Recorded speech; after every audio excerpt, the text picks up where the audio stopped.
Welcome to the Business and Enterprise Systems Mission Success Podcast, where we give you bits and bytes about BES news and other topics of interest. And today we have a second episode where we're going to continue our discussion on contracting information technology, or what we call CON-IT. And today we have Mr. Scott McAffrey, who's the Chief of Contracting Business Systems and part of the amazing team with CON-IT. So good day, sir, Mr. McAffrey. We're so glad to have you with us today. Yeah, thanks, John. Thanks for having me. I really appreciate it. Well, Looking forward to this. Awesome. We had a great conversation with Mr. Sarmiento, and I know this next phase of the conversation is going to be great as well. We have just a lot of information that we want to dive into today, so let's just go there. Over the last several months, really the last couple of years, you've seen CON-IT grow in the platform. So tell us how it's growing. That's a great question. And there's a couple of facets there, right? Tactically, it's growing by adoption of the users. What do I mean by that? The user community at first was reluctant to accept CON-IT because they had systems like ConRight that did the similar job, right? But now we've seen that from just fiscal year 22 to 23, over 1,500 more users. That doesn't seem like a lot, but considering there's 8,000 contract specialists, really 10,000 total we're shooting for, we have over 5,300 currently now using CON-IT, which is really, really impressive. That tells us that adoption by the community, they really like what they're getting from the performance of it. That's one facet, right? The other facet is that the DoD as a whole is starting now to recognize CON-IT as a DoD source of a contracting system. And let me explain a little bit what that means. We took, as you probably heard from George earlier, we took the DISA's GOTS product ideas and modified it to fit our needs, right, for the Air Force. Hence saving dollars in development, government dollars, using a government item already and making it fit the Air Force needs. Well, now Army, Navy, Defense Logistical Agency, FDIC, NASA, all these people are super interested in CON-IT. So much so that Army, Navy, and DLA are all using it as a base for their contracting systems. That is the type of growth we need to have in the government to show that not only can we share software development and applications, but we can all reduce the footprint of the IT base by sharing this, right? So those are the two types of growth that I really see, right? The tactical end is more users adoption. The other one's more strategic by the perspective that the DoD is now recognizing CON-IT and the beauty behind it. Okay, so these other organizations are coming in and jumping on board with CON-IT. And this is kind of a similar thing, but as you see it today, what's the future of CON-IT for the Air Force and beyond? Where are we heading? Yeah, so that's another great question. So George and I have this conversation all the time, right? Because I'm a person that I think we can reach the star real quick, and George's the guy like, wait, we gotta make sure that we can line these up first, right? So it's a great balance, but I think from the vision that we see is there is a core CON-IT, I'll call it baseline. Think of the best example I could give is think of an iOS, and like if you have an iPhone, the iOS is the baseline software that everybody uses. Any app you put on it is an additional application, right? Extra functionality you get, but it's standardized because of a software development kit that Apple gives you to interface with their software, right? So we're taking that same philosophy with CON-IT. We're modularizing it so much to where we have a core baseline that we're trying to develop to with a software development kit that any service then can integrate applications at their will. But the beauty behind that is that the Air Force can also take those applications that are also developed by other services. So what does that mean? That means hopefully schedule moving it to the left, reduce cost, but more importantly, taking advantage of the commercial market, because now you don't have to pay everybody to develop stuff for you. If they have the software development kit already, they're already working on that and they can sell it and you get it at less expense. That's the beauty behind it. The other part about that is that we all share the same baseline. So if we all share the same baseline, there's one configuration control on the core. So that means one change. That total savings is massive to all the services. Now we're not there yet. That's the vision, right? And each one that would have to mean the software is scalable to 50,000 users. It's not. We're probably shooting for 10,000, right? Right. But in a cloud base where we're talking about going, where we are, is each service could have their own instance of the application. So if you have 5 instances, that's 50,000 total users, but they're each separate, but they use all the same core ConIT software. That is where we're headed. Gotcha. And that's in the near future more than the far out future.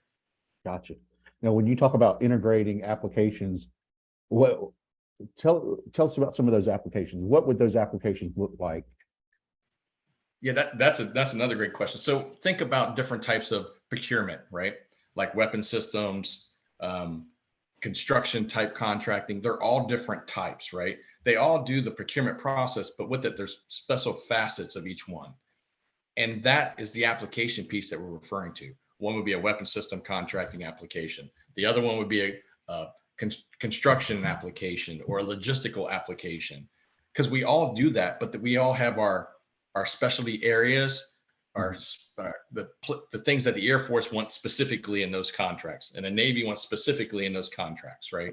So we're trying to make it a way that we can all adapt quickly and stay relevant to the tech cycles of today, right? Because, like, for instance, Conrite was done in 97. Now think about that for a minute. Would you keep a computer that long?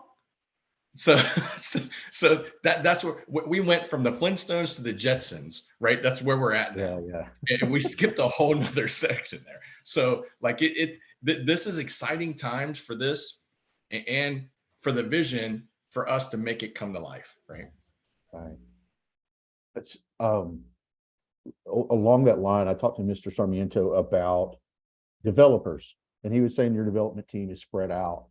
Are the developers staying within BES and the Air Force? Or are the developers going to be in those other organizations such as the Army and the Navy, et cetera? Yeah, they have their own development teams.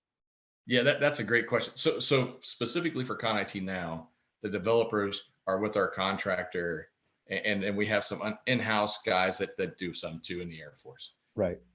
But the vision, especially with allowing us to telework, right, expands the aperture or the area, the geographic locations that we can pull software people from, and they can do it anywhere in their own house. Ideally, we all would share applications and we wouldn't be competing with software people. Where currently, when you have software development, we're competing for the same limited resources in the same small geographic area. Right. I think our ability to telework has broadened that, right? And with the approach of a base, like a common core, if you will, it allows us all to utilize the same people and not compete against each other, hence driving the cost down versus up. Right. And let's just be honest, that competition is not necessarily, or not only cost-wise, but sometimes it's, they're going to do it this way, they're going to do it this way, and then you wind up going 2 different directions and cause a lot of chaos in the end. So clearly you're eliminating some of the getting off base, getting off focus, but also I'm assuming you would also eliminate the need for training and bringing developers up to speed with the direction of where you're heading. Yeah. I think ConIT is pretty intuitive now. Okay. The piece that we do training on is really how to do the contracting end of it in ConIT. That's a functional thing. That's not really a software thing, right? Gotcha. That's expertise. So from where we are today, you don't get a manual with your iPhone. Right. You figure it out because it's pretty intuitive, right? Yep. And sorry to keep using iPhone as an example, but it's the nearest and dearest to all our hearts, right? Right. That's what ConIT is, right? And that's the plan going forward. is to make sure that this application stays intuitive so Right. that it doesn't have to come with a big user's manual, right? You should Right. know what area that you work in. Functionally, you're a expert in that field, right? Right. You're just using this tool to help uh, initiate the contract. Gotcha. Okay. Makes a lot more sense. So Con IT has become this replacement for these legacy systems.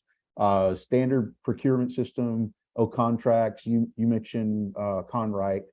Conwright developed, you said, in 1997. Yes. Yeah. Wow. Yeah. So what are some of the ways Con IT delivers that these legacy systems did not? Well, so one of them is really scalability, right? That's a big one. Um, in Conwright stands for contract writing system. That it's an abbreviation, so just Right. it wasn't super creative, by the way. So it's but it, it wasn't scalable. It was a lot of standalone systems, right? And more importantly, it wasn't connected to the FM systems. So why is that important? Think about how Congress is going to the DoD or the Air Force and saying, "Show me how you spent this $1 billion," right? And they say, "Oh, well, let me grab these papers out and figure out how to do that, and then see where this money came from, this purchase request, and the MIPR, and like that's cumbersome as can be, and it's months at a time, right?" Right. Con IT is actually implemented the procure to pay process. That's really the DoD process of how we do business normally in our normal lives, right? I'm sure George mentioned the example that I always give about your checkbook. You buy something from Amazon, you click pay, they ship it to your house, you track the shipping, what it is, and oh, by the way, you go to your bank, let's say it's Chase, you can see it pulled from the Chase account. Like Right. you can close the whole loop. The DoD is not asking for anything different than that, especially the Air Force. And Congress is saying, we need you to do this, right? For auditability and transparency. Right. So Con IT has implemented that. That's the first system that has connected both the contracting and the financial systems to give the Air Force that transparency and that traceability.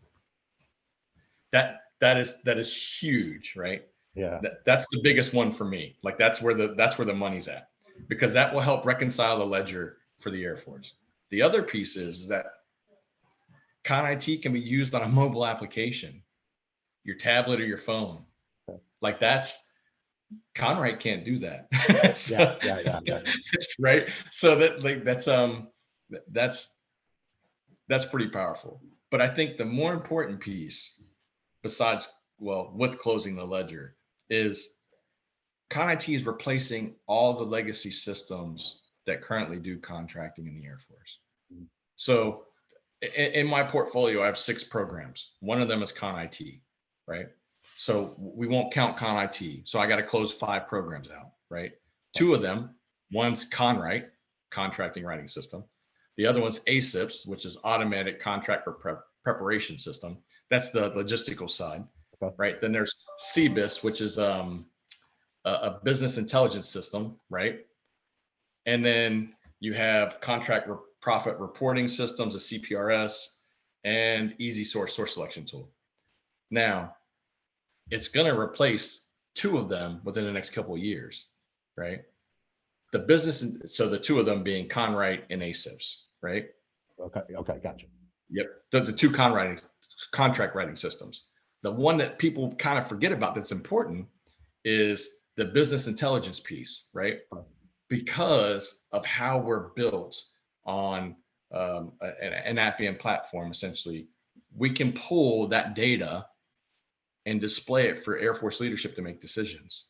Okay. So that business intelligence piece will be in this application, which then eliminates another program out of my portfolio, which in turn does what Congress asked to reduce our IT footprint, which means less dollars, right, for supporting IT. And that's big, because then that means you can use those dollars in other areas where you need to meet mission sets. All right. Did I understand this correctly?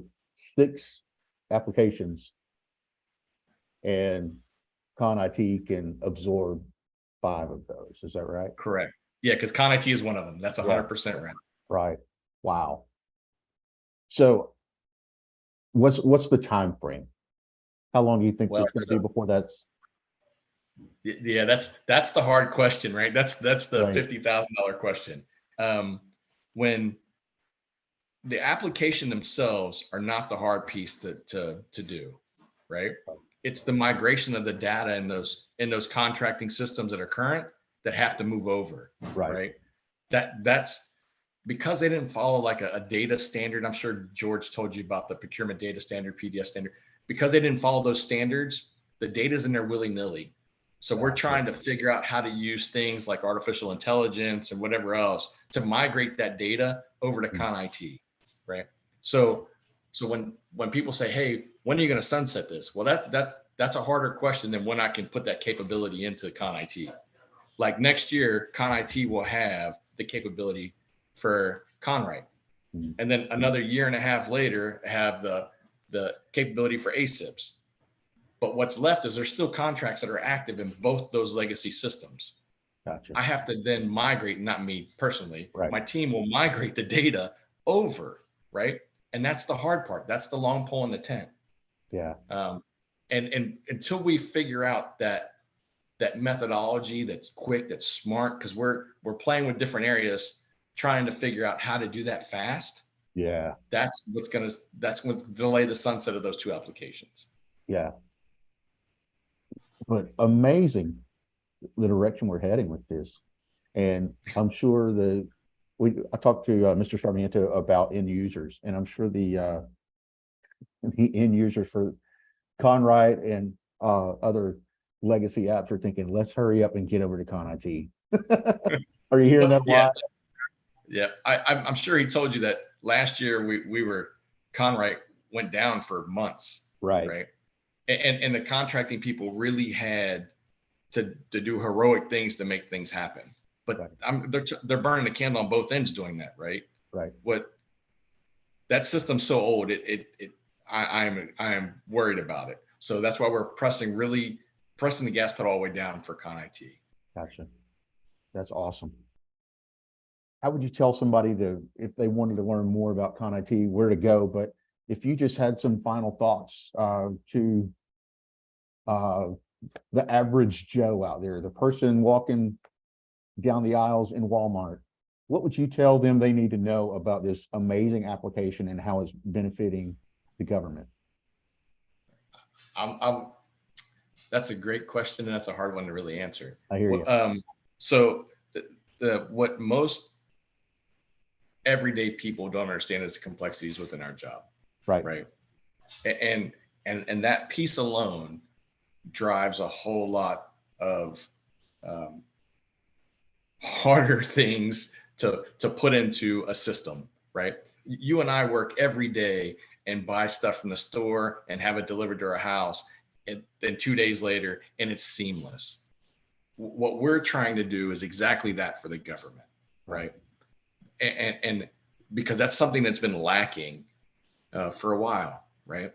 So the team that works with me is phenomenal. George is a great PM. He pushes his team on a daily basis. So the thing I would say that I would let somebody take away with is the Air Force doesn't want to act any differently than you do on a normal daily basis buying stuff. We have the same expectation, whether it's a plane or toilet paper, right? And that's the truth. Now, delivery is a little different there between the two, but we want it to be that seamless, right? And I think this team understands the impact to the Air Force culture by delivering that capability. And that's what we're focused on. Not really for the speed, but because it's the right thing to do. Right. It's smart for business. Right. And I think the average taxpayer would like to hear that. To know that there's a great effort being made to be efficient, to be cost saving. And I just want to say we appreciate what you guys are doing to bring the Air Force and other organizations up to date with technology, but also the efficiency. efficiency that's coming from it. So I really Thank enjoyed you. our time together today. I really, I think people are going to enjoy learning more about this application. So, Well, thanks, John. I really appreciate the time. Thanks for reaching out to us, and thanks for doing the segment. yeah, It's really nice. It's fun. awesome. And to everyone, we want to say thank you for tuning in to the BES Mission Success Podcast. At BES, we run the systems that run the Air Force, moving money, manpower, and materiel. Until next time.